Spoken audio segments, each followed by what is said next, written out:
Hey everyone, welcome back to Business Shenanigans. I'm Trent May from May Financial, coming to you live here from the wood panel jungle. With me, as always, your Moroccan superhero, Mahmoud Batam, Sprout Digital. And we have a very special guest with us today. The guy who was on kind of the pilot episode of Business Shenanigans. A lot's changed since then, Dustin Leis. How's it going, Dustin? Good. How you guys doing? Thanks for having me back. I appreciate that. Yeah. Hopefully, It's always good to know that I'll always be your first. yeah, I'm hoping we've kind of learned some things since then. It was kind of a rough episode, but you're like, I was like, hey, you want to jump on? You're like, sure, let's do it. So, Yeah, they just not know what we're doing, and yes, you both know I'm a little technology under uh, undereducated. Let's put it that way. I'm not the best at it, so a lot of this technology stuff will be on my side, not your side. So well, that's all right. We'll get you through this. Want to start by putting this up. I just saw this today. 50 years in real estate, Don Lease. That is my awesome. dad, 50, he's been licensed for 50 years, and he opened a business in 75. Wow. it's so hard to find anyone that stays in one industry that long, let alone like 5 years, you know? So send our best So to we're him. proud of it. Absolutely. So tell us about kind of your backstory. I know just from our previous conversations that you didn't start with a desire to get into the real estate business. You kind of had kind of like all of us, and myself included, I didn't start wanting to get into the financial services industry. You know, I kind of had to explore some things, figure some things out before I landed here. What was your path to real estate? Well, yeah, so you're absolutely right. This is not my dream job coming out of high school at 18 years old. Like a lot of kids in Dark County, I thought, hey, I'm getting out of this place. Going to the big Mm-hmm. city. So I moved to Indianapolis, got a degree in accounting, and started working in the accounting fields, and just not liking the accounting fields. No offense to your wife, Anna, she's great. She's got the desire for it. This guy does not. My wife as well. Got her degree in accounting, and she has a passion for it as well. It just was not for me. Uh, Sitting behind a desk was not for me. So I was working. I was in my young 20s, and I had an interview with Bank One. It's going to be a traveling auditor up and down the eastern seaboard along the coast.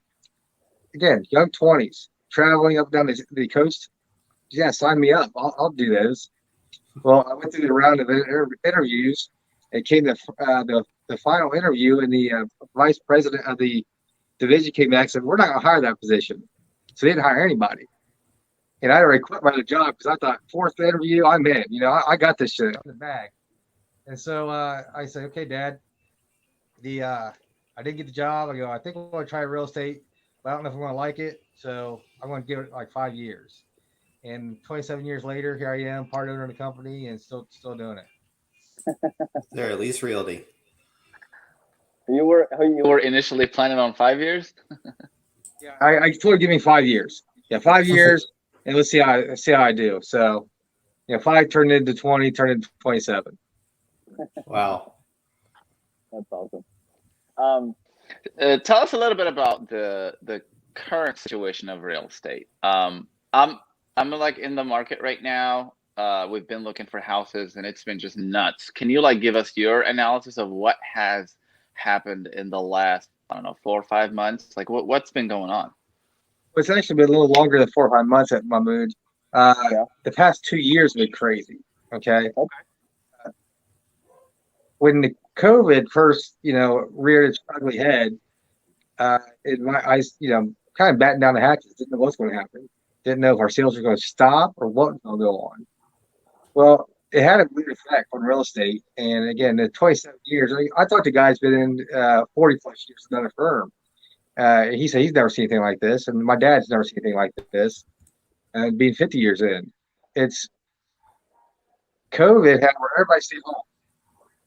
Well, when you stayed home, you didn't sell your house. And I figured that'd happen, right? But what we did not anticipate was the number of buyers that still want to buy homes. So all Mm. of a sudden, like we'll use Dark County, for example. We used to average 300 homes on the market. Now we have 100. Okay. So you lost 1/3 of your inventory. Well, supply and demand. When inventory is scarce, what happens? Demand goes up and prices go up. So that's it's happened this past year, really. It's been more like a year now. And it's been some interesting things come out of it. One, prices have risen a little bit. But you're getting multiple offers on nice homes out of the gates. And I've had some homes where, no kidding, I had 18 offers in 3 days. Wow. Just crazy. People are going way above asking prices, putting weird kind of things in the contracts, trying to make themselves stand out. There's a new clause that came out. It's called the escalation clause. It's kind of like if you're on eBay, you're bidding on something where you say, okay, I'll bid X amount of dollars, but I'll raise my bid by $10 if somebody else comes in. We're doing that in real estate now. So your bids are automatically rising as it goes through to the cap amount. So yeah, it's had a really weird effect on us. Nothing like we've ever seen before. And the biggest challenge I have is just getting new listings in the door. And once we get them, like I listed 2 this past week, and they're already under contract. I mean, they're in contract within days. Yeah, we had the similar thing. Like from my buyer's perspective, we've made, I want to say 3-4 offers on different homes, and it was always 10 grand, 15 grand over asking price, and still no dice. And you mentioned something really important. What is it? The clause, something, the Escalation clause. Yeah. And that was suggested to us, like, hey, how about you just like cap how much you want to go in terms of bidding? And we're like, I don't think we want to go that route. Like, hey, just bid for me, and tell me what I owe later. Yeah, it's a weird concept, but there is things in there that the seller's agent has to provide you the bid that puts you up that amount. So it's not like you can be bidding against yourself. And it can't be that the seller's just raising the bid on you for no reason. They have to have a qualified bid to make your bid raise. Sure. Yeah, it's kind of like eBay. You're right. Like you set it up, and you're like, hey, I can go up to this price. Yeah. I had another question, but I just escaped my mind now.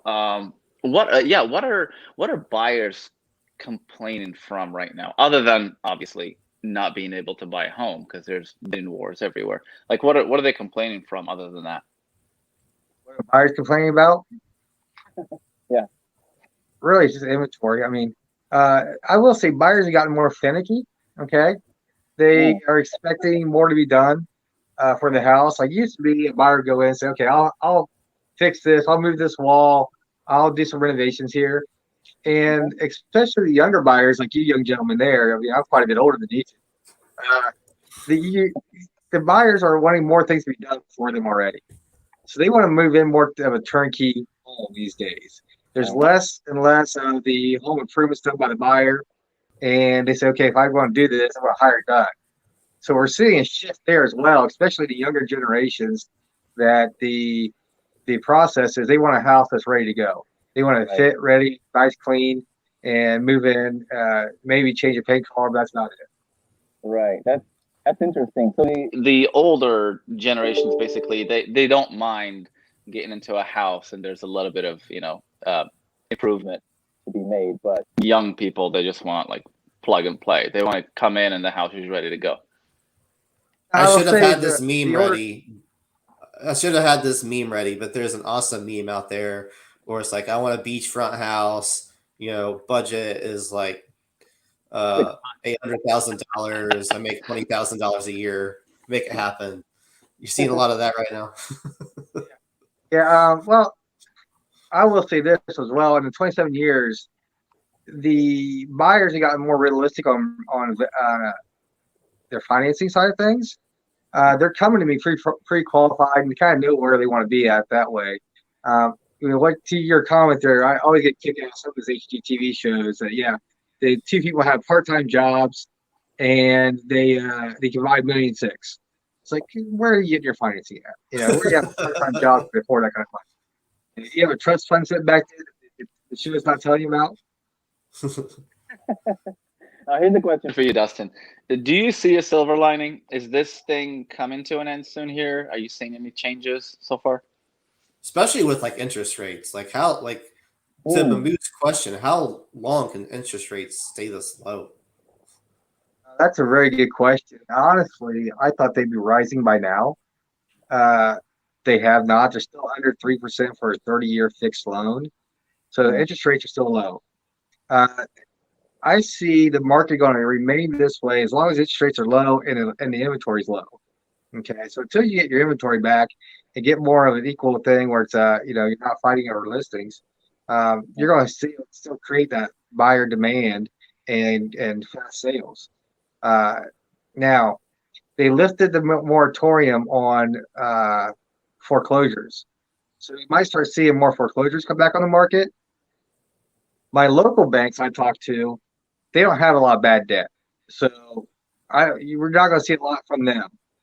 The bigger players, you might see some more from them coming on the market, but I don't think it depends on your marketplace. Okay, in our given area, I don't think you're going to see a bunch of it. You probably see some foreclosures, not a slew of them. So depending where you're at in the world and your marketplace and how the lending was in your area, you'll see how that foreclosure market affect the real estate market. We also have a lot of investors right now looking. So I think even those foreclosures will be snatched up by investors and resold. And I think it's going to prop the market up.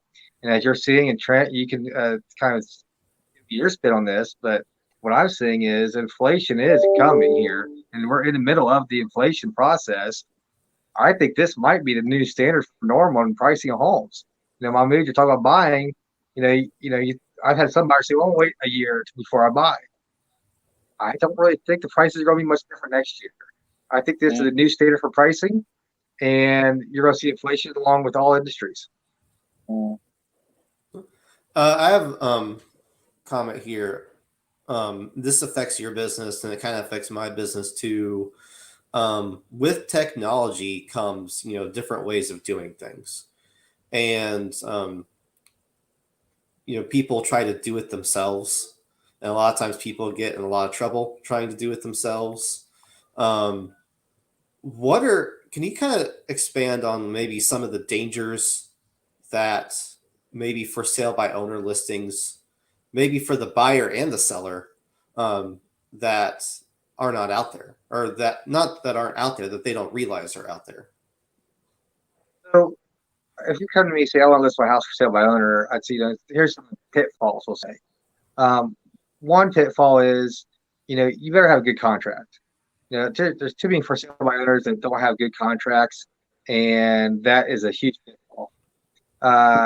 Another one is, there are some things like legally the disclosure form you have to have filled out into the buyer. You may not realize that if you do not provide a residential property disclosure in the state of Ohio, the buyer can back out at any time.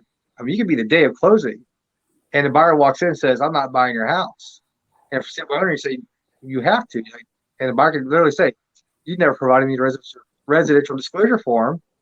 I'm out." So that's just knowing those laws that go along with selling your home is key. The other thing right now, especially like I mentioned, I've had up to 18 offers on a house. As a for sale by owner, how are you going to handle that? How are you going to navigate 18 offers Legally? Are you going to get 18 offers? I am broadcasting this out in the MLS. I have hundreds of realtors bringing buyers to us. As a for sale by owner, you're putting it on the market on Facebook and Zillow. You'll definitely, I'm sure, get some buyers to you, but are you going to get the highest and best offer you can? And then again, negotiating those offers and knowing what's highest and best. I had an offer, a place outside West Milton that was way above value, and I had a lot of offers, but we didn't take the highest offer. In our opinion, the best offer was a lower offer cash, because a higher offer we didn't think it would appraise out. So just because you get a high offer as a seller doesn't mean you close that offer. If they go into bank financing and they don't get appraisal, the bank's not going to finance to the appraisal amount. Right. So the buyer's either got to make that up in equity and more cash down, or they're going to terminate the contract. So there's a lot of pitfalls like that a for sale by owner can get into. And then also just knowing the right questions to ask, follow through with once you get the contract under contract, getting that inspector in for the buyer, working through that process, negotiating the inspections, working with the appraiser, working with the lender. And as a seller, you're called the lender, and the lender's not going to give you information. The lenders do give agents a little bit more information just for the fact that, this is where we're at in the process. So if you don't know what the questions to ask as a seller to the lender to find out where they're at and make sure the ball is still rolling forward, because there's some good lenders out there, and there's some lenders that just kind of drop the ball, we'll say, that they'll do not get the deal done or do not push it through, and it takes a lot longer to get the deal to closing. Can you still go the FSBO route with the assistance of a realtor? Like, can you still help someone who is doing full for sale by owner? Is that possible? I got to represent somebody type of situation, So represent for state law, I have to declare who am I representing. Mm-hmm. Now, what we have done, Mahmoud, is there's been for sale by owners out there. I have a buyer for it. I'll go to the for sale by owner and say, hey, would you, consider me bringing a buyer in? And so we even have for sale by owners call our office and say, we'll pay 3% if you bring us a buyer. So we can kind of assist that way on the buyer side, and we can still even be a dual agent representing both parties in that kind of instance. But you're not getting full representation for the fact that you're not getting all of the marketing efforts. And that's where I have a huge leg up is marketing efforts that I can do. I can push your listing out there in so many more platforms than you can as for sale by owner. And, even on my Facebook page, we hit 4,000 guys. We got 4,000 followers here at Leis Realty. So we're really, really happy about that as well. Yeah. So I got 4,000 people at my fingertips I'm marketing to on Facebook alone, not including the web, that stuff. So we can just help. I can just get your house out there so many more platforms than you can, and in front of so many more buyers within days, hours of going on the market than any for sale by owner can. Right. And that's really the key, because you might get a buyer, but there might have been another buyer out there that's willing to pay $10,000 more that you never knew about, that never knew about your house. Right. But it would scare me. Sorry, go ahead. Sorry, Mahmoud, what was that? So I'm just saying, but you have done these hybrid deals where it's like if it's for sale by owner, but you're still like kind of like in the process, right? I've gotten involved with sale by owners, with buyers and stuff like that. Yes, I have. Awesome. It would scare me as the buyer, I think. Mm-hmm. Like, we never even looked at any for sale by owner properties. Because, like, to me, it's like, what are they trying to hide, trying to do it themselves, It's like, why don't you have representation? Like, it's a good point, Trent. And that's why I get involved with a lot of for sale by owners, is because the buyer wants representation. Uh-huh. The buyer doesn't want to go buy themselves. In fact, the buyers really don't know how to do it. As the agent, as the buyer's representative, I'm here helping get the contracts negotiated, helping get the inspections scheduled, and helping make sure they stayed up with their financing and getting appraisers in. I'm doing all that for the buyer and seller both, really, in a sense, because it helps the whole deal. And a lot of buyers don't want to go on their own. So yeah, that's how I get involved most of my for sale by owners, because the buyer is employing me to say, hey, I want to buy this house, but I don't want to do it by myself. I almost feel also like a for sale by owner is almost like, it has a weird feeling to it, almost like a Craigslist or eBay listing, where it's like, it's going to be way overpriced and overvalued by the seller. So it can be. It can go both ways. Honestly, I've seen sellers sell their house way too low by owner. I got story after story. I could tell you that I had a referral one time that it actually came from a B&I referral, and we walked in. I told them, gave them value, and they said, "You can really get that much for a house?" They were going to ask $30,000 less for their house. I got them, and that more than covers the real estate commission. Mm-hmm. So, and if you look at what the NAR puts out, the National Association of Realtors, they're all the time saying we're selling houses for 20 to 30% more as an agent than they do on for sale by owners. So, I mean, the data is the data. I don't create the data. I just read the articles. So I'm not sure how to quantify that. But I can say my own personal experience. I have talked to people that said, you got us more money than we ever thought we'd get for the house. So it can work that way too, and that's where I like to, the reason for sale by owner is a lot of people just want to save that commission. Well, sometimes you cost yourself more money by not doing it. Mm-hmm. Yep. Speaking of people messing things up by trying to do it themselves, Lease Realty also has a property management side. I know you're on the real estate side, but could you kind of give us kind of like an elevator pitch of like why should someone that has properties consider bringing on Lease Realty property management? We take all the headaches away. That's what it comes down to. As a property owner, and if you're a landlord, you've had headaches, you have horror stories. Every landlord has a horror story. Well, guess what? We take all that on. We do everything from A to Z. We do everything from marketing, placing tenants, collecting money, collecting the rents, paying the bills, maintenance calls. Everything flows through us. At the end of the month, Trent, you're sitting on the beach in Florida or Tahiti, wherever you want to be, and you are collecting a check from Lease Realty for your rents, and you're doing nothing to get the money. We do it all for you. So that's the elevator pitch. You can sit back and relax, live your life, and don't think about your rentals. We handle it. You don't have to fire tenants. You don't have to fix the plumbing. All that's handled for you. You don't have to collect the rent. All the bill pays through us. All the rent collection. We're chasing rent. If somebody doesn't pay, you're not calling. We are. Mm-hmm. Here's a good story, real quick. My wife Ashley, she heads up that division, and we get a call on Valentine's Day. The couple went out for Valentine's dinner. They get home, their heat's out, their furnace quit. They call our emergency maintenance line. Guess what guy has to get out of his dinner and go take them a heater? This guy does, my wife heads that division up. She's like, okay, let's go take your heater over there to him.